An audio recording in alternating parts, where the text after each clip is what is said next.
There's a lot of stuff to do in The Legend of Zelda, Tears of the Kingdom, so I will show you 7 best minigames that you should try out.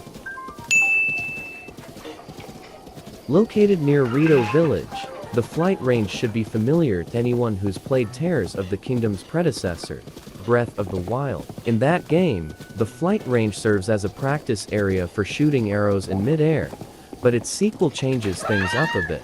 In Tears of the Kingdom, the flight range is focused on practicing the act of gliding itself. You'll use the constant updraft to try and find the best route and pass through as many rings as possible, attempting to reach a certain number before the time limit runs out. Finding the best routes to glide, drop, and rise in this windy playground is a ton of fun. While the Rito's flight range is a lot of fun, gliding isn't the only aerial activity you'll be participating in. Since the game is full of sky islands, you'll also spend plenty of time diving, sometimes at high speeds. That's where the various diving challenges come in. If you notice one of Tears of the Kingdom's large, vertical collections of rotating sky islands, chances are you're looking at one of the game's diving challenges. Simply make your way to the bottom of the area and speak to the construct there to take the challenge and potentially earn some very useful rewards. Minecarts have been seen around Hyrule since the days of the Calamity, transporting you across the game's rails at a convenient speed. Tears of the Kingdom adds plenty of utility to these wheeled wonders, from shield fusions that'll give you a makeshift skateboard to fast-paced, fan-powered trips around Death Mountain. The latter method will come in extra handy when participating in the cart challenges presented by 3 Goron brothers near Goron Village. In a fun-filled area known as Minecart Land, you'll zip around a series of tracks, hitting targets with arrows as you go as the challenges become more grand and difficult.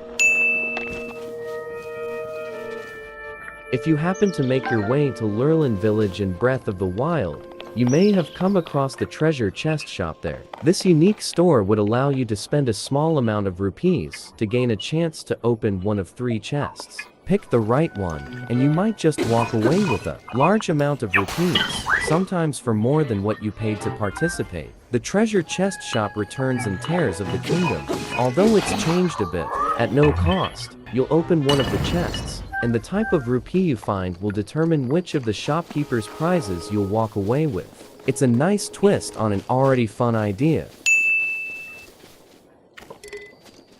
With Tears of the Kingdom's focus on creating wild vehicles, it would have been an absolute crime if the game didn't include some form of racing minigame. Thankfully, there are multiple options to choose from if you'd like to test your creations out. In Tari Town, there's an area where Zonai parts are being researched, and one of the researchers is interested in your Zonai construction's performance in her courses. Similarly, you'll be able to participate in a boat race in Lurelin Village once things die down a bit there. Both activities are a blast, encouraging you to experiment with different builds in order to get the best time.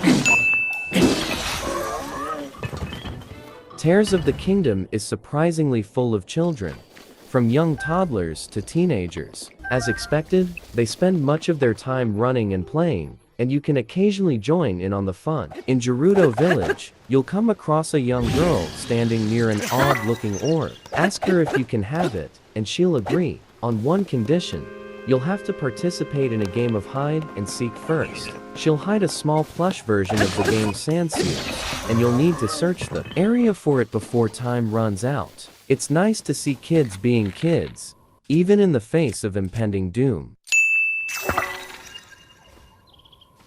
Many of the minigames in Tears of the Kingdoms are handcrafted for your enjoyment, but a lot of the game's most enjoyable moments are created by clever use of its items and mechanics. There are toys everywhere for Link to fiddle around with, finding fun things to do with them. For instance, you may have located a floating orb in the sky near the sky mine with a huge button inside. You'll need to send a large block into the orb's entrance hole using the launcher on a nearby island. Finding the perfect angle to shoot the block into the hole is fun enough, but it's just as Fun to use items like rockets and floating cubes to solve the puzzle in your own way. That's just one example of the do-it-yourself nature that makes Tears of the Kingdom's gameplay so special. That's all of the best minigames to play in The Legends of Zelda: Tears of the Kingdom. Thank you for watching, and make sure to leave a like and subscribe if you enjoyed the video. Bye.